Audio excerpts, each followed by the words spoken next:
ఆగటానికి వీలుగా ఉన్నాయి.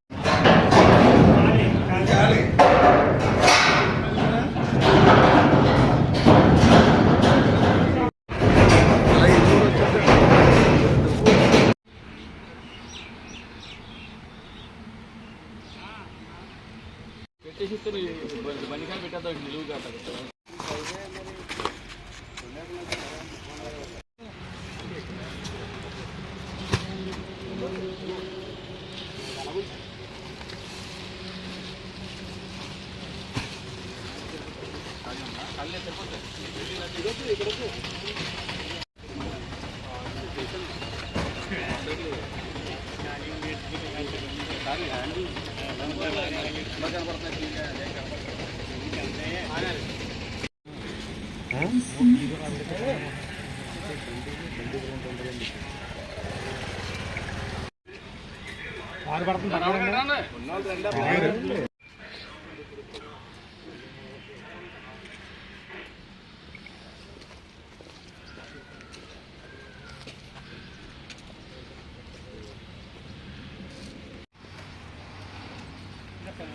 బిందు మాధవ్ ఐపీఎస్ వారికి రాబడిన సమాచారం మేరకు ఆయన రైడ్ చేయమని చెప్పగా నేషనల్ హైవేలోని ఎన్టీ రాజపురం ఏరియాలో రైడ్ చేసి ఒక కంటైనర్ని ఒక వ్యక్తిని అరెస్ట్ చేయడం జరిగింది.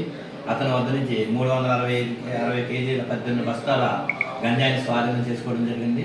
అలాగే ఒక కారు, ఒక మోటార్ సైకిల్ కూడా స్వాధీనం చేసుకోవడం జరిగింది. ఈ కేసులో కీలక పాత్రధారి రాజమండ్రి చెందిన వ్యక్తిని, అలాగే అన్నాపురంకి చేరవేస్తున్న అతనిని మరియు ఏజెన్సీలు ఎవరన్నది తెలియజేయాల్సింది. మరి ముగ్గురు న్యాయం ఖరారులో అన్నారు, వాళ్ళు కూడా త్వరలో అరెస్ట్ చేస్తారు.